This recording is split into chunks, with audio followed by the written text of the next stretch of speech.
Ang sikat na idolo na si Duna ay nagniningning sa entablado, sinasamba ng lahat. Ngunit sa likod ng entablado, nabubuhay siya sa takot at sakit araw-araw. Sinisisi siya sa pagtaba kahit kaunti at madalas siyang hinaharas ng mga minyap. Ininsulto at binubuli siya ng kanyang mga kasamahan. Nagkalat ang mga chismis tungkol sa kanyang pamamlagerism. Ang patunay na pagpapahirap ay nagdulot sa kanya ng pagka-depress at hingal. Humingi siya ng tulong sa kanyang manager ngunit binaliwala siya nito.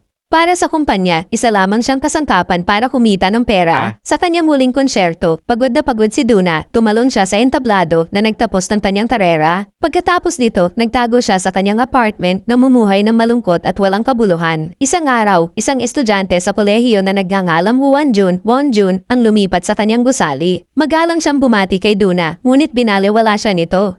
Habang binubuksan niya ang kanyang pinto, napansin ni Duna na suot niya ang fan merch niya at sinuklian niya ito ng mukhang naiinis. Hindi napansin ni Juan John ang inis at nagtanong ng may pag-aatubili kung nagkakilala na sila dati. Hindi pa rin sumagot si Duna.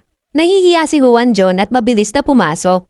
Nagtaka siya kung bakit laging malungkot si Duna at umuupo mag-isa. Ngunit, inisip ni Duna na isa siyang stalker.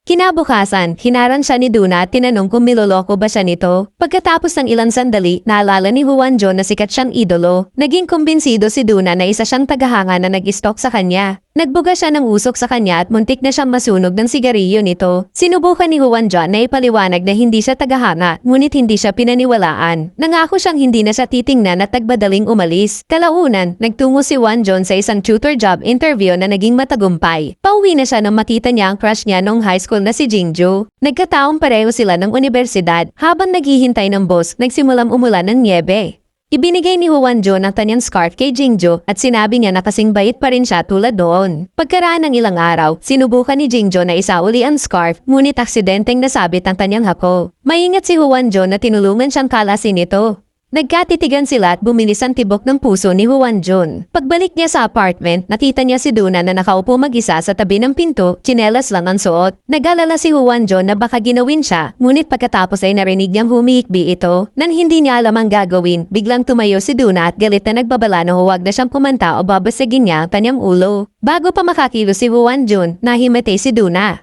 Mabilis niyang isinuot ang kanyang jacket kay Duna at tumawag ng ambulansya. Nagising si Duna sa ospital. Nagtanong si Juan John tungkol sa kanyang pamilya, ngunit sinigawan siya ni Duna. Kinailangan niyang sabihin sa nurse na siya ang tagapag-alaga nito. Iniisip ni Duna na nagkukunwari lang si Juan John na mabait, ngunit pinakinggan niyang mabuti ang payo ng nurse at bumili pa ng medyas para kay Duna. Hiniling niya na isuot niya ang mga ito at sa pagtataka ni Duna, ginawa nga ito ni Juan John. Inatanong niya ang pangalan ni Juan John, ngunit sinabi niya na ito ay pribado at tumanggi siyang sabihin. Naiintriga si Duna sa kakaibang lalaking ito.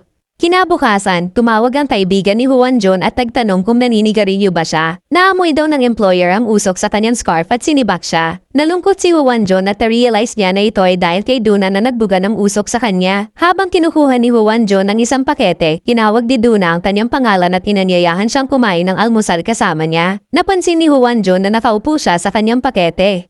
Ibinigay niya ito kay Juan John at muling inanyayahan siyang kumain. Binaliwala ni Juan John ang kanyang kahilingan. Umupo si Duna sa isang silya, kumakain ng merienda at pinapanood siya. Mula noon, araw-araw siyang naghihintay kay Juan John sa pinto at nag-aanyaya na kumain, ngunit palaging tumatanggi si Juan John. Nang nagsasampay si Juan John sa bubong, umupo si Duna malapi. Nang kunin ni Juan John ang isang fan hoodie, mabilis niyang ipinaliwanag na regalo ito ng kaibigan sa kaarawan. Hindi nagbigay pansin si Duna at mapanuksong nagtanong kung may girlfriend siya. Nang sinabi niyang wala, inanyayahan niya itong kumain ulit.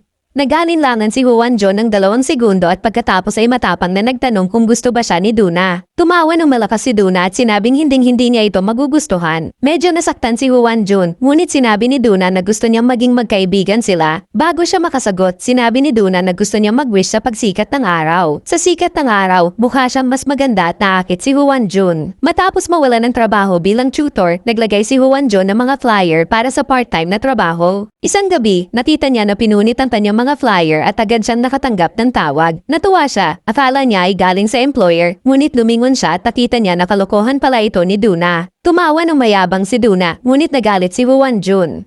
Nagmakaawa siyang tigilan na siya sa panggugulo. Ipinaliwanag niya na nagmula siya sa isang ordinaryong pamilya, kailangang mag-aral at magtrabaho ng husto at hindi siya tulad yan na nabubuhay ng malaya at walang alalahanin. Pagkatapos marinig ito, tahimik na umalis si Duna. Pagkatapos ng araw na iyon, hindi na niya ginulo si Juan John.